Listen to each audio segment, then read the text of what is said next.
고민하다가 이제 TX1이라는 거하고 네스코프 총판을 맺으면서 작년에 이제 시카이 비즈니스도 하면서 성 팀장이랑 이런저런 이야기 나누면서 이게 굉장히 이번 연도의 현재 흐름이고 아마 지난년에서도 이런 신규 솔루션들에 대해서 한번 들어보면은 회사에 큰 도움이 될 것이다. 이런 세상이 너무 시너지 효과가 날 것이다. 그래서 같은 공감대 형성이 되어가지고 한번 또 말씀도 나누고 하다 보니까 이렇게 좋은 자리 만들어 주실 것 같습니다. 그래서 또한 네스코프 쪽 지사장님께서 또 관심도 또 있으시고 직접 오셔가지고 내용들 설명해주시겠다라는 말씀도 있으셔서 오늘 같이 이렇게 참석하게 됐습니다. 다 오셨으면 네, 시작하셔도 다 해석이 괜찮겠습니까? 네. 예, 저는 네스코프 한국 지사장 남인호이고요. 오면서 이제 이렇게 소개를 받고선 세션을 하게 되면 제가 제일 여쭤보는 게 그겁니다. 어떠한 보직에 계신 분이 몇 분쯤 오셔서 어느 쪽에 관심이 있으시냐고. 그래야지 너무 또 딴 얘기 안 긋잖아요. 근데 오늘은 와 보니까 어떻게 얘기를 해야 될지를 알 것 같습니다. 예, 어떤 특정 유스 케이스나 특정 프로젝트나 특정 기능이나 이쪽보다는 어떤 전반적인 샷시에 대한 얘기, 또 이제 시장에 대한 얘기, 또 저희 거를 중심으로 말씀을 드리지만 경쟁사들하고 약간 차이점, 관점이 다르다면 그런 얘기들 이렇게 말씀을 드리면 될 것 같네요. 예, 카메라 보니까 제가 저기 초등학교 때 선생님 아직 기억이 나는데 그 선생님 그런 얘기 했던 기억이 나요. 니들이 언젠가 살면서 가장 하기 싫은 거를 할 수 없어 하게 될 때가 많이 온대요. 그러면서 본인이 얘기가 자기는 음악, 체육, 미술이 그렇게 싫었는데 초등학교 선생님이 되면서 안 할 수가 없는 팔자가 됐다고 이런 얘기 하신 기억이 나요. 그래서 저는 이제 자라면서 그랬거든요. 나는 다른 건 다 모르겠는데 정치하고 연예인은 안 한다. 왜? 카메라 찍히기 싫어서 그랬는데 이게 유튜브 세상이 되면서요 세미나 한 번 하면 다 떠다니는 거예요. 가지고 나 옛날에 잘못한 사람 누구 보면 안 되는데 막 이러고 있고요. 예, 지금도 그런 생각이 좀 나네요. 뭐 본부장님부터 양복 입은 분까지 다 계셔서 경직될 수가 있는데 가볍게 여러분들이 편하게 그냥 그 드라마까지는 아니어도 다큐멘터리 보듯이 그냥 흥미있게 봐주시면 더 좋을 것 같으니까 그렇게 그냥 편하게 봐주시면 될 것 같고요. 중간에 질문이 있으면 얼마든지 주시면 제가 얘기가 포함된 거면 나중에 양해를 구하고 뭐 오늘의 성격에 맞는지 안 맞는지 말씀을 바로바로 드리도록 할게요. 네스코프는 뭐 비스코프 아니고요. K가 앞에 있습니다. 회사 자체는 어떤 다른 제품, 다른 네트워크 보안 제품을 하다가 이 시장으로 온 회사는 아니고요. 2012년도에 우리도 다 옹기종기 모여있지만 미국도 실리콘밸리, 캘리포니아 안에 다 옹기종기 모여있습니다. 뭐 경쟁사인 P사하고 저희 사하고 본사도 근처에 있고요.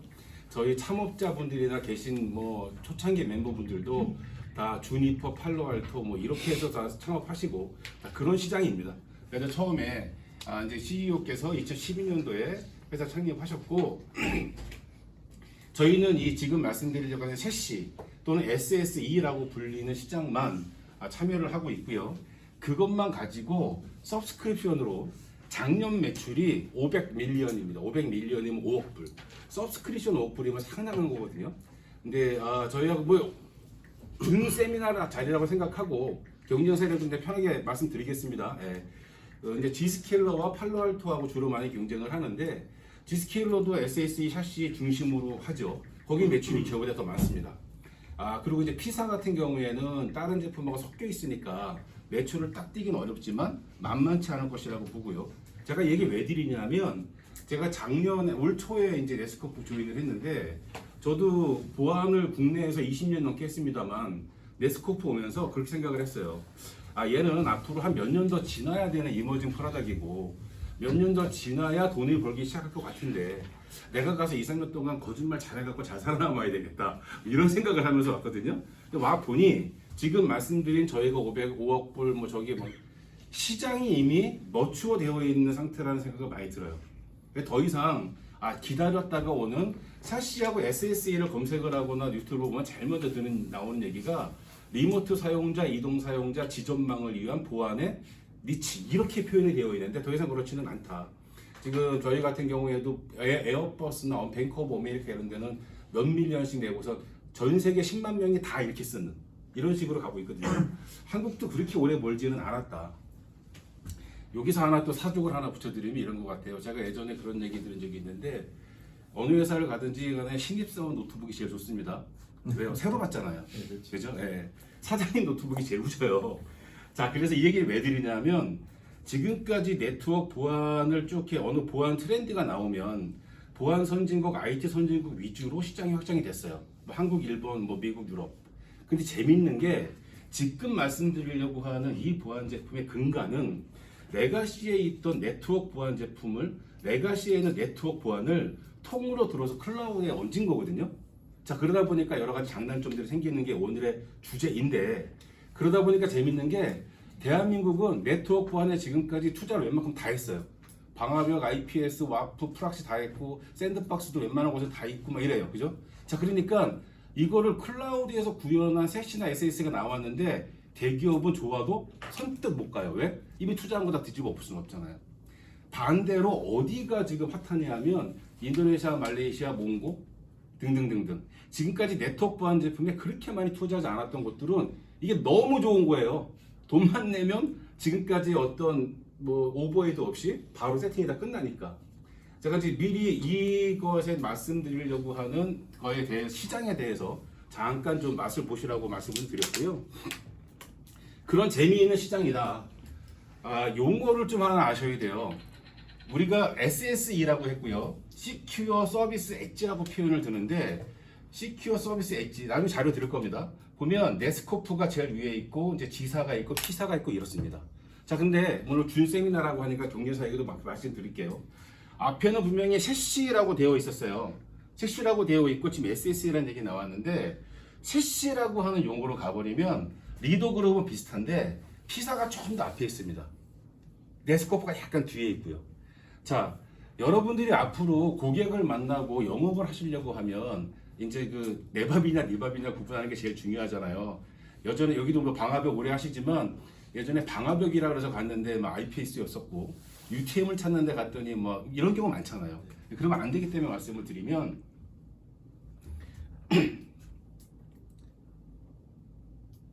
자, 요 장표를 먼저 이해하셔야 된다 이거죠. 고객이나 시장에서 얘기할 때는 셋시라고 하나를 얘기를 하는데 가트너가 얘기한 바, 뭐 가트너가 다 정답은 아닙니다. 근데 가이드는 되죠. 그 가이드에 따라서 벤더마다 얘기하는 걸 보면 오늘 말씀드릴 거에도 제품이 엄밀히 보면 3개, 4개 제품이 이 안에 셋시라고 하는데 뭉쳐 있어요. 첫 번째 고객하고 얘기할 때 가장 먼저 야 셋시 없냐? 셋시 좀 갖고 와봐. 셋시에 관심이 있는데 하면은 제일 먼저 구분해야 되는 게 여기입니다. 이 앞쪽에 파란색은 소프트웨어 보안, 에이전트가 설치되는 소프트웨어 보안으로 구현이 되는 동네고요. SD-WAN은 말 그대로 소프트웨어 디파인 WAN이에요. 그죠? 소프트웨어 디파인 WAN은 지금 VPN도 대체를 하고요. MPLS 대체도 하고요. 이 자체는 엄연히 전송 쪽입니다.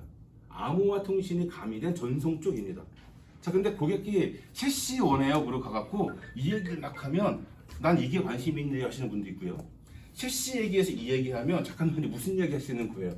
이렇게 되는 경우가 많아서 이 구분이 제일 중요하고요. 또 하나는 더 헷갈리는 게 자, 그래서 셋시 안에는 SDN을 빼고 SSE, 액세스 하나가 빠진 거죠. 액세스 포인트가 없다는 얘기죠. 쉽게 말하면 나머지 SS를 갖고서 이제 보안 쪽을 운영을 하는데 보안 쪽을 크게 2개, 3개로 나눠서 구분을 좀 하셔야 돼요. 첫 번째 나눠야 되는 부분이 프라이빗 액세스라고 부르는 덩어리가 하나가 있습니다. 이거는 저희도 프라이빗 액세스라고 부르고요. G사도 프라이빗 액세스라고 부르고요. P사는 다른 이름으로 불러요. 그러니까 이 용어 갖고서는 구분이 안 되고 고객이 뭘 필요로 하는지를 일단 알아야 되는데 이 프라이빗 액세스는 GTNA라고 표현도 부르지만 이렇게 하시면 돼요.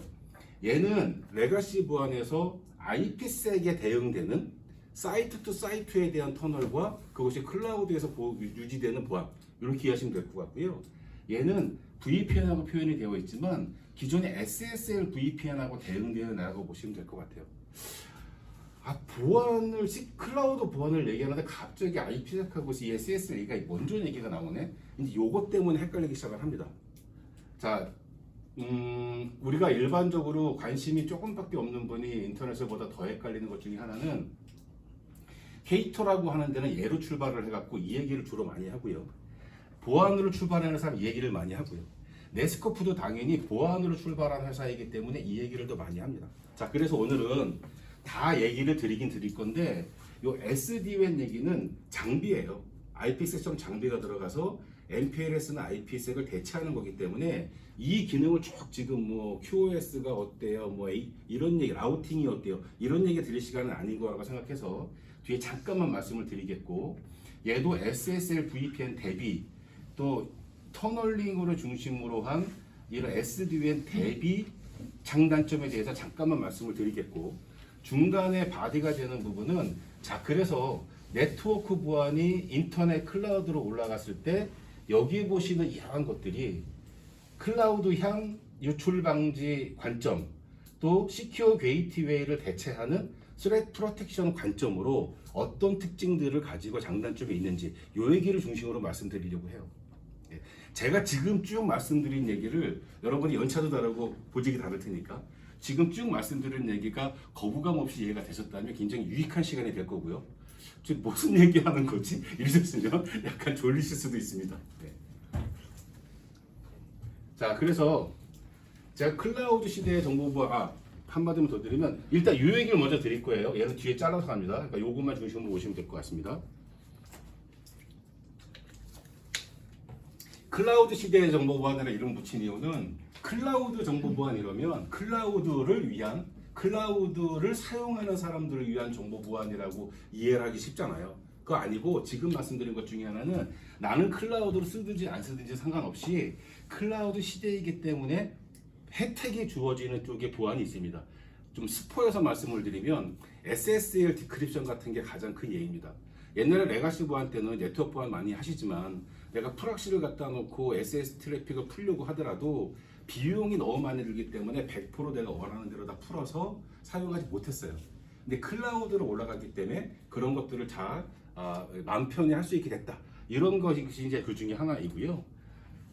앞에 말씀드린 그림에서 잠깐 보면, 그래서 네트워크 보안에 파이어월, IPS, IDS, DLP, 스웩 등등등 프락시 이런 것들을 많이 갖다 놨는데 예전에 일반 환경에서는 이제 몇 가지 차이가 있는 거죠. 첫 번째가 뭐냐면 지점은 그래서 MPLS나 VPN을 붙여놨고 그러다 보니까 여러 가지 보안적인 홀도 생기고요. 인터넷 직접 접속하니까 감염되고 난 다음에 본사로 직접 연결이 되는 이런 문제도 있었고, 제일 큰 문제가 이동 사용자하고 지점에 대해서 얘가 먼저 각광을 받기 시작했던 이유는 본사에다가는 어찌됐든 간에 내가 열과 성의를 다해서 많은 보안 장비를 갖다가 다 집어넣을 수 있는데 이 똑같은 수준의 보안 장비들을 개인 사용자나 지점에 다 같이 갖다 놓을 수가 없잖아요.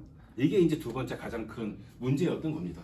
그래서 지금 여기 잠깐 보시는 거대로 어떤 뭐 효율적이고 구조적인 문제도 있지만 첫 번째는 비용적인 문제도 있고 구성 자체도 안 나와요. 네트워크 보안 해보셔서 알겠지만은 막 네트워크 팀에서 백본 기가 막히게 구성해 놨는데 방화벽이나 보안 장비가 들어가서 HA 하려고 그러면 이거 다 뜯어 고쳐야 된대. 근데 세대 네 대가 더 들어가려고 그러면은 리던던시도 안 되고 하나를 모아서 L4스위치 막 네트워크 팀하고 맨날 싸우잖아요. 구성이 안 나옵니다. 그죠? 이런 문제들 때문에 첫 번째가 지점과 지사에 대해서 동일한 수준의 보안을 제공한다 하나, 두 번째 네트워크 보안에도 돈 갖고 해결이 안 되는 비용적인 구조적인 문제를 클라우드가 해결해 줄 수 있다. 이게 두 번째입니다. 자, 이 얘기를 잠깐 보고 갈게요. 여기까지 이해를 하시면 오늘 정말 좋은 시간이 되실 거예요. 지금 왼쪽을 보시면 여러분들의 대충 이해하시는 네트워크 보안 제품들이 다 있습니다. 방화벽 있고요, 차세대 보안 방화벽 있고요, IPS 있고 웹 방화벽 있고 웹 게이트웨이라고 불렀던 스웩이라고 표현도 하죠. 거기 이제 프락시 같은 걸 집어넣어서 뭐 포워드 프락싱도 하고, 특히 얘가 해야 되는 가장 큰 업무는 SS를 디크립션 하는 거였고, 스웩에서 가장 얘가 열심히 했던 거는 URL 필터링이 되겠죠. 이런 게 있었고요. 거기에 이제 엔드포인트 DLP도 있었지만 어떤 관문에서의 DLP적인 요소를 보기 위해서 네트워크 DLP도 갖다 놨고, 거기에 샌드박스도 있었고, 한때는 안티바이러스 월드 놨다가 이건 아닌 것 같으면 내려가고, 이랬던 게 우리의 네트워크 보안의 모습입니다. 저기서 잠깐 좀 보시면 방화벽은 이제 거의 뭐 필수가 돼버렸고요. 차세대 앱 보안, 어플리케이션 보안 장비가 어느 정도 위치를 좀 차지하고 상당히 리드를 많이 했어요. IPS하고 와프로 내려가면 가장 큰 단점이 뭐예요? 성능이 팍 떨어진다는 거죠. 방화목 넣고 1기가 나왔는데 IPS 집어넣으면 막 800메가, 700메가 나오고 막 이러잖아요. 풀악시 올리면 300메가 나오고 막 이런 식이잖아요. 예. 성능적인 저하가 너무 크다. 이게 이제 그 다음에 가장 큰 문제였고, 웹 방화벽을 나갔고 어느 정도 웹 트래픽에 대한 스레트 프로텍션이 되긴 됐는데, 와 이거 갖고서 나한테 필요한 1, 2만 명, 5천 명 백본에서 처리하려니까 답이 안 나와요. 앞에 말씀드렸던 수액이 갖고 있던 가장 단 관점은 뭐였냐면 URL 필터링 위주로는 잘 해왔는데, 두 번째 웹 트래픽에 대한 스레트 프로텍션을 열심히 해줘야 되는데 얘도 성능적인 한계가 있다라는 게 가장 큰 문제 중에 하나였고요. 두 번째는 작금의 인터넷 세계는 URL 필터링으로 해결이 안 된다라는 거죠. 그죠? 그래서 앱 방화벽이 나오기도 했었고요. 자, 앱이 막 브라우저 하나 안에서도 모든 걸 다 하다 보니까 URL 필터링은 아니고 어떤 어플리케이션 중심으로 한 제어들에 대한 상세한 제어가 필요해졌다. 이게 이제 그것. 그런데 네스코프에서는 수액 다음에 뭐 차세대라는 용어 많이 붙이잖아요. 차세대 수액이라는 용어를 많이 써요. URL 필터링뿐만이 아니라 어플리케이션들, 사스, 인터넷 어플리케이션들에 대해서 제어를 잘해줄 수 있다 해서 차세대 수액이라고 부르기도 하고요. 프락시에 대해서 가장 큰 단점, 좀 전에 말씀드린 대로 SSL 푸는 게 가장 큰 역할이었는데, 잘 아실 거예요. 대기업 중에서도 몇 군데 SSL 트래픽 닦아보지 못합니다. 금융권도 마찬가지라고 생각이 들고요. 비용이 너무 많이 들어요. 성능이 너무 많이 떨어지니까. 클라우드 보안 제품, 저희 회사뿐만이 아니라 클라우드 보안 제품의 SSE 샤시가 주는 가장 큰 장점은 유저당 돈만 내면 그거를 100대를 집어넣든 1000대를 집어넣든 맞춰진 레이턴시의 한도 내에서 벤더가 알아서 해줘야 돼요. 그래서 제가 감히 차세대 보안의 패러다임을 동의한다라고 말씀드린 이유가 바로 그겁니다. 여기에서 성능이 얼마나 따라먹든지 간에 샤시하고 SSE 벤더가 유저당 사용자 돈 낸 거에 대해서 정해진 레이턴시 SLA를 맞춰줘야 돼요. 100대가 들어가도 1000대가 들어가도 어떻게 운영하는지는 걔네들이 알아서 해야 되는 겁니다. 이게 가장 큰 차이점이라고 봐요. 자, 네트워크 DLP 약간 해볼까요? 네트워크 DLP를 하기 위해서는 파일을 다 모아야 되니까 상상하건대 반문에서 파일을 다 모아갖고 얘네를 다 어셈블리 해갖고 그때 네트워크를 참 어려웠잖아요. 하기는 하는데 내가 원하는 만큼의 DLP적인 역할을 다 못했다. 어느 만큼? 뒤에서 소개해드릴 수준만큼.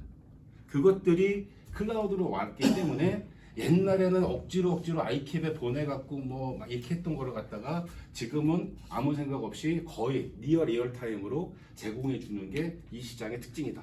이런 거고요. 같은 맥락으로 샌드박스도 있습니다. 샌드박스도 잘 아시겠지만 되게 비싼데 동시에 처리할 수 있는 파일의 개수가 있고 동시 물론이거니와 처리할 수 있는 OS의 개수가 정해져 있고 여기에 따라 라이센스도 정해져 있고 막 그렇잖아요. 자, 여기는 사용자는 요거 주고 나면 알아서 다 해야 됩니다. 바이러스 월의 개념은 아니지만 요즘에 레피테이션이 되게 중요하잖아요. 그래서 트레드 인텔리전스도 돈 주고 사고 막 이러잖아요.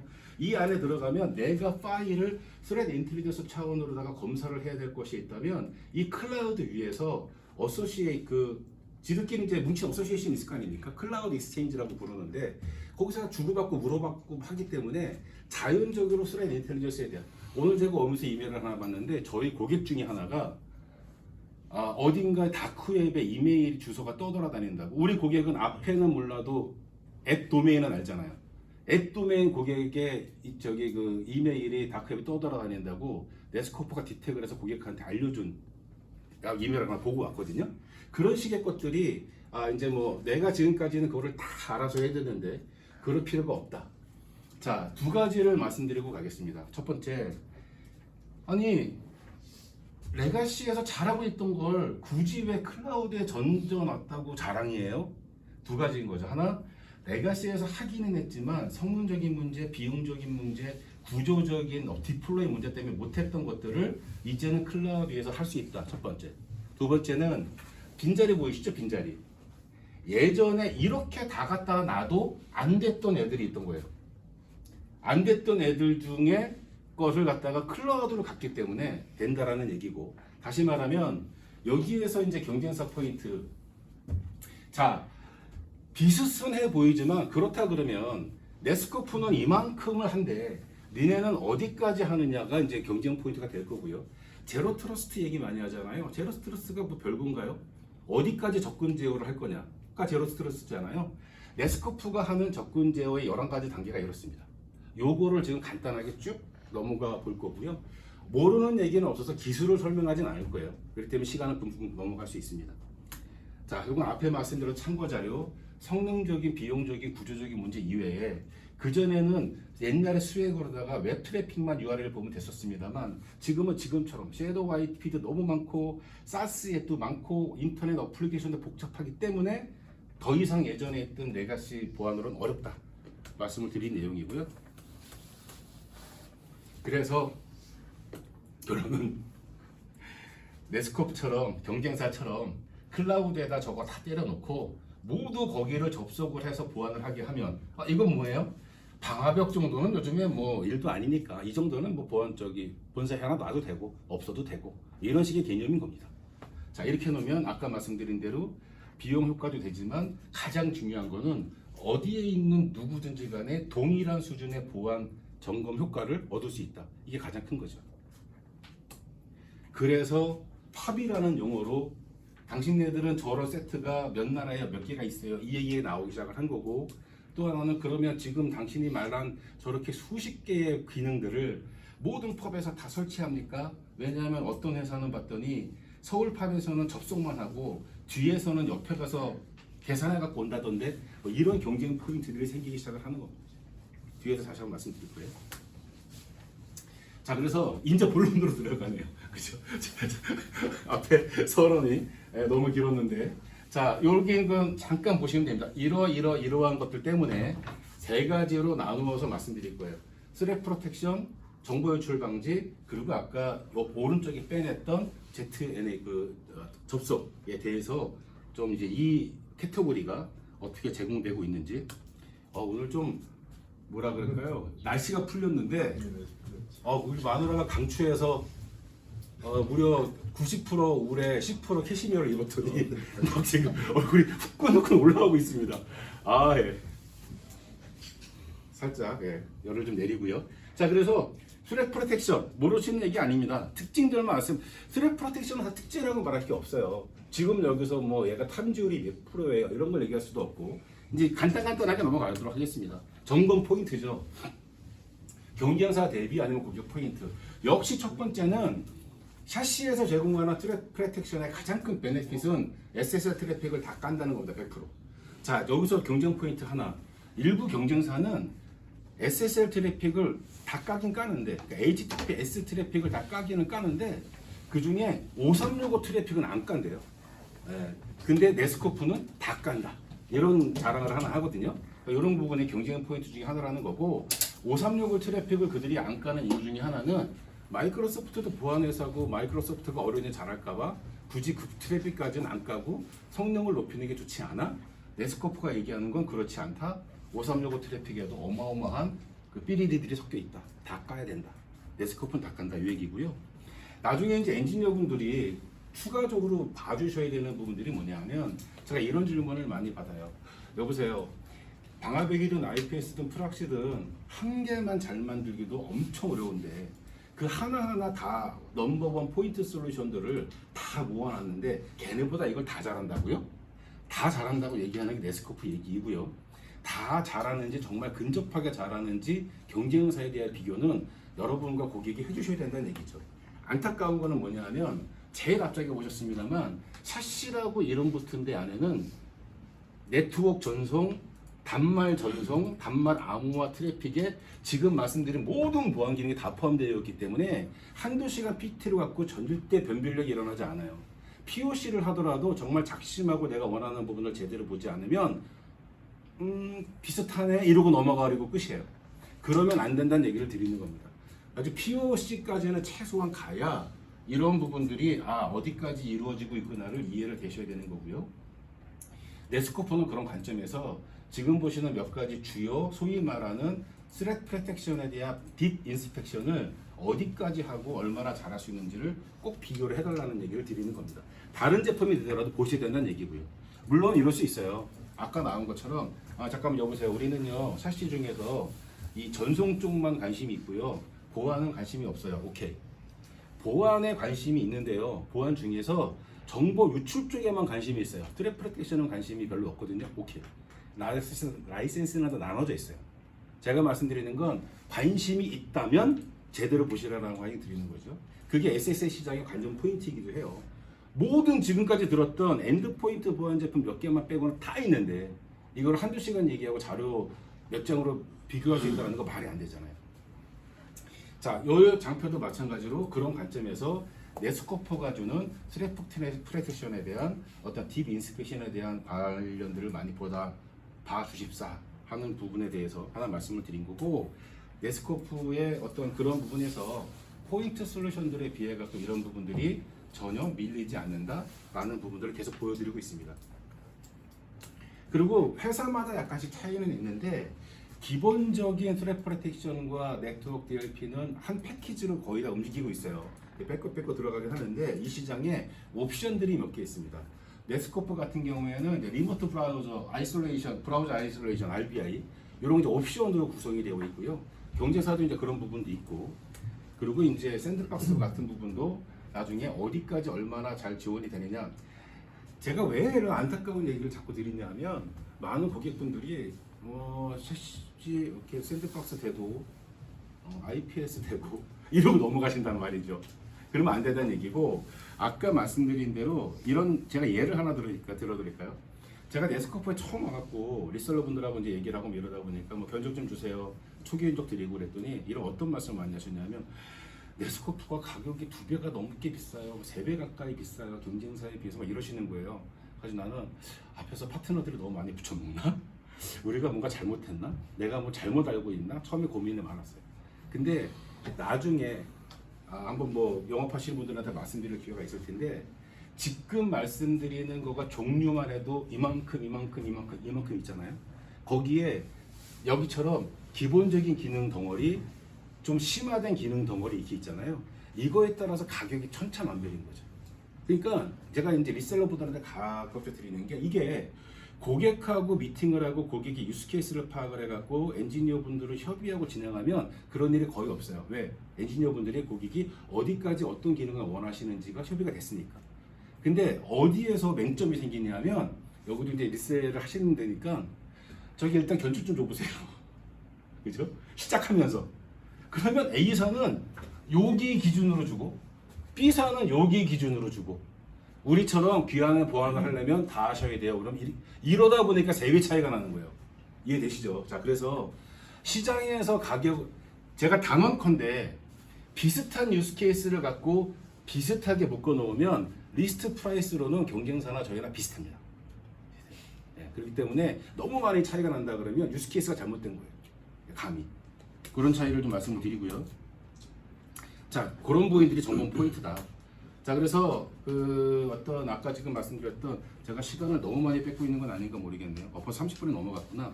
금방 뒤에 좀 더 남으셨다고 해서 속도를 좀 빨리 내도록 하겠습니다. 자, 이런 뭐 이름만 보면 알 수 있는 것 같은 거 넘어갈게요. 클라우드 익스체인지는 간단하게 말씀을 드리면, 네스코프가 인터넷에 있는 뭐 8, 9만 개, 9만 개의 앱들에 대해 사용자가 다 모르잖아요.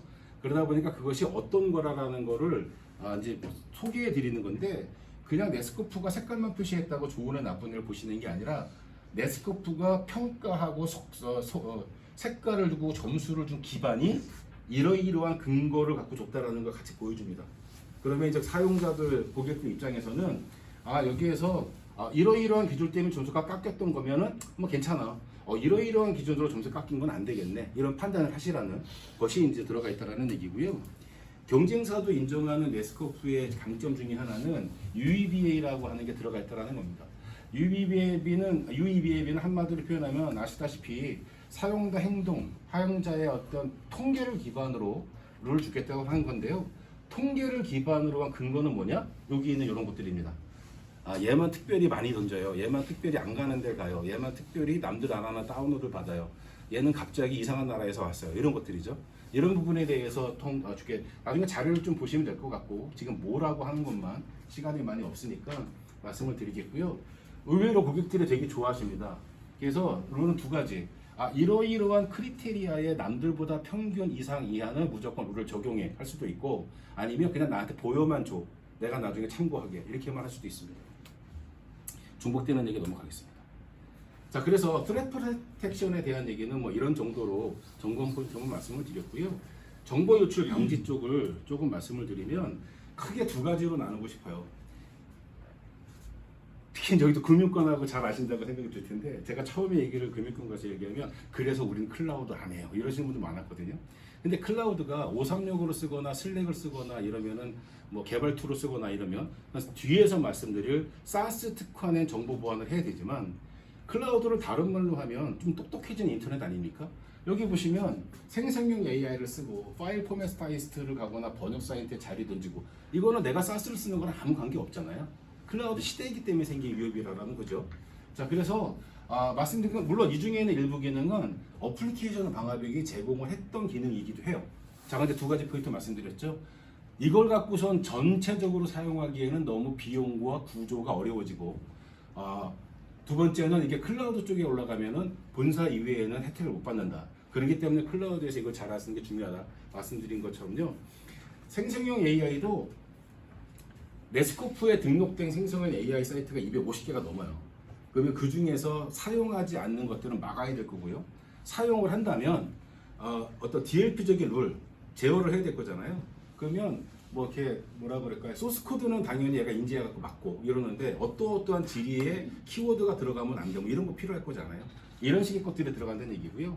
그게 이제 파일 포맷 변환 사이트나 번역 사이트 별거 다 던지니까 이런 거 제어. 금융권에서도 분명히 필요하고 저희도 금융 고객이 있는데 이 이유 때문에 많이 고려를 많이 하십니다. 그리고 이제 SNS나 메신저 같은 부분, 예전에는 개발자 포럼 하나 이라면 게시판에다가 던지고 받고 이것밖에 없었는데, 지금은 게시판만 있는 줄 알았는데 좀 후에 봤더니 막 채팅 사이트도 있고 파일 공유 사이트도 막 이러잖아요. 이런 부분에 대해서 다 전부 다 제어가 돼야 돼, 비저빌리티를 가지고. 그러기 때문에 뭐 간단하게 말씀드리지만 이렇게 되어 있다는 얘기고요.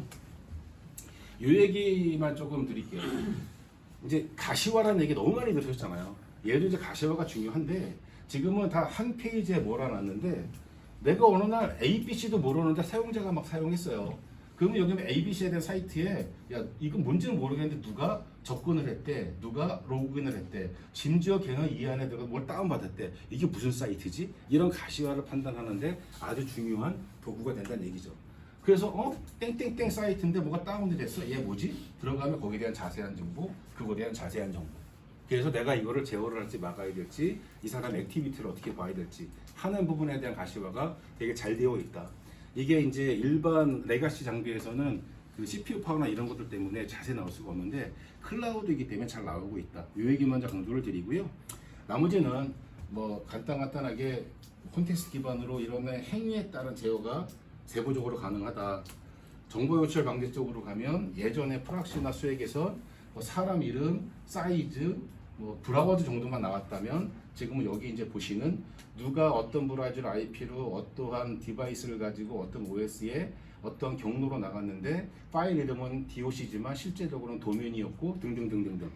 그리고 앞에 보셨던 것처럼 어떤 액션을 할 때에 옛날처럼 막고 열고 커런틴뿐만이 아니라 조금 별로 권장하지 않는 사이트에 가면은 프롬프트를 띄워줄 수가 있어요.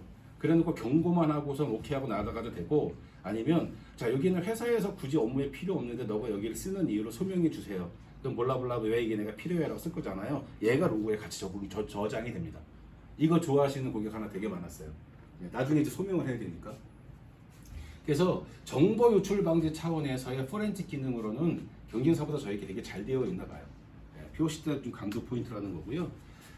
머신러닝 AI 얘기 많이 나오는데 여기다 보완하시는 분들이니까 사람이 구분 못하는 펄스 파지티브를 머신러닝이 이거는 위험해요, 이런 세상이 아직 오지는 않잖아요. 저희가 활용하는 머신러닝의 가장 큰 거는 이미지입니다. 이미지. 제조사에서 되게 좋아합니다. 이미지를 OCR을 추출하는 거랑 달리 네모난 박스에 동그란 게 내가 있으면 자동차네, 이런 거죠. 그래서 비슷한 이미지를 20장 이상만 학습을 시켜주면 양식, 그림을 비슷한 걸 찾아냅니다. 그러니까 이런 부분들 되게 좋아하시는 부분 하나 있고요.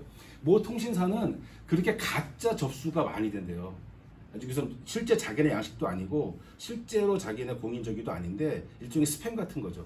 막 양식이 들어온대요. 그럼 그거 처리해, 얘가 다 걸러낸다 이거죠. 뭐 자동차 회사와 반도체 회사 마찬가지고요. 아까 소명하는 페이지 잠깐 말씀드렸고요. 자, 제가 좀 빨리 해서 앞에 부분이 내가 사스를 사용하든 사용하지 아니하든 인터넷을 사용하는 사용자라면 무조건 필요한 보안 말씀드렸어요. 여기는 내가 사스를 사용하는 경우인 거죠. 사스를 사용하는 경우에 간단하게 말씀드리면 이런 겁니다. 아이디를 기반으로 들어가는 것 뭐가 있을까요? 이메일, 스토리지, 기타 등등등 많이 있을 거잖아요.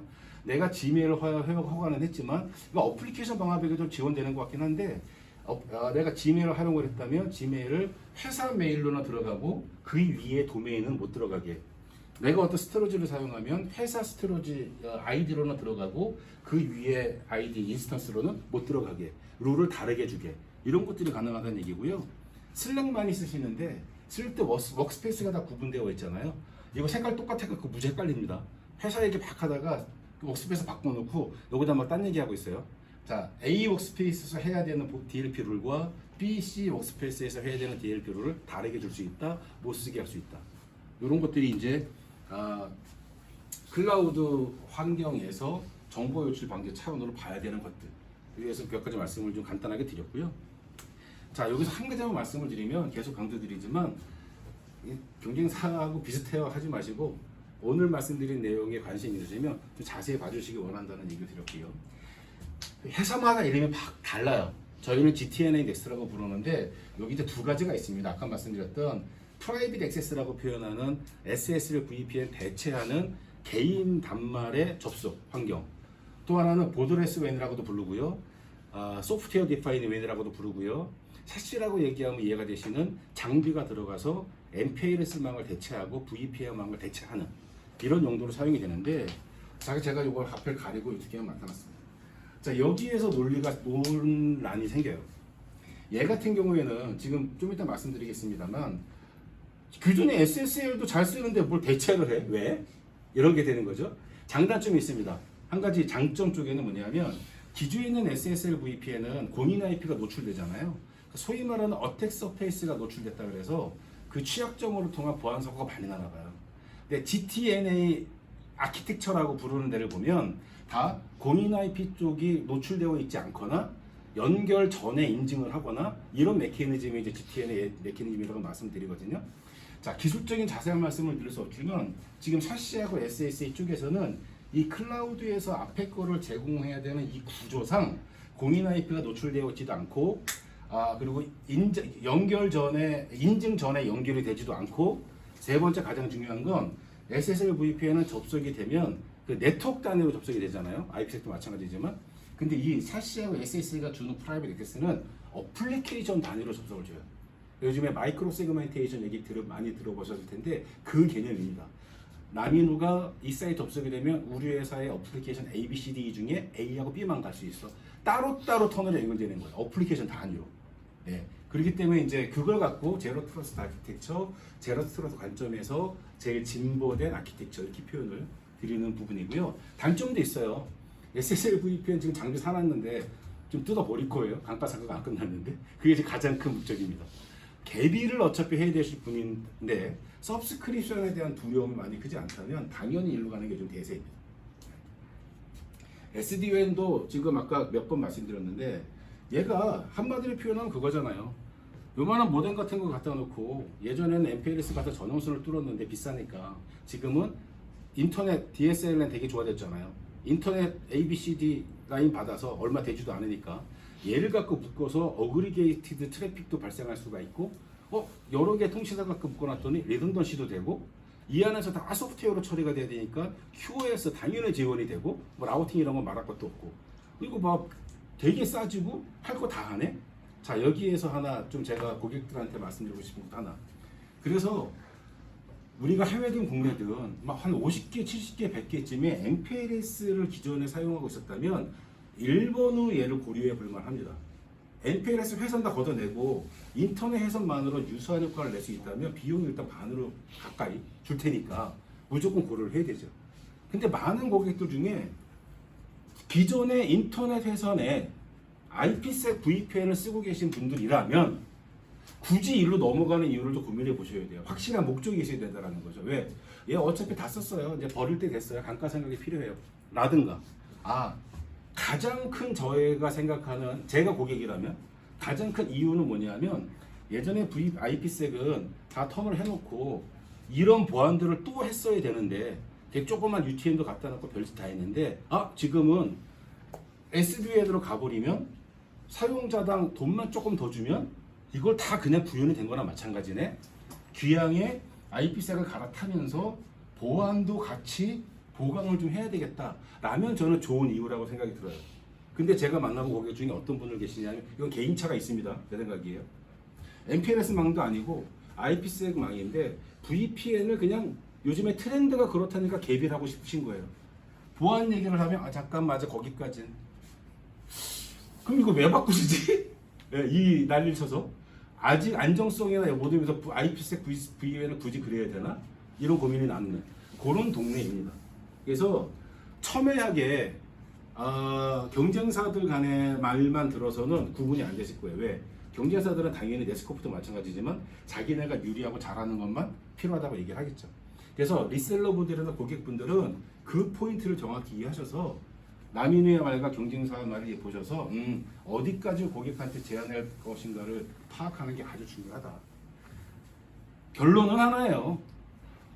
보안을 앞에 말씀드렸던 레가시 보안의 장단점이 말이 된대라고 이해가 되시면 샤시와 SAC를 적극 고민하셔야 됩니다. 근데 앞에 제가 말씀드렸던 거에 크게 공감이 안 되시고 오케이 일단은 잘 알았어 하시면 얘만 갖고 간다는 아직은 조금 이런 식의 생각을 관점으로 보시면 좋겠다 이런 생각을 합니다. 자 그래서 개요 그렇고요. 뒤에 있는 장표만 한 빠르게 2, 3분간 알아보도록 하겠습니다. 아까 말씀드렸어요. 레가시 SSL이 이런 취약점들이 많아서 그렇다.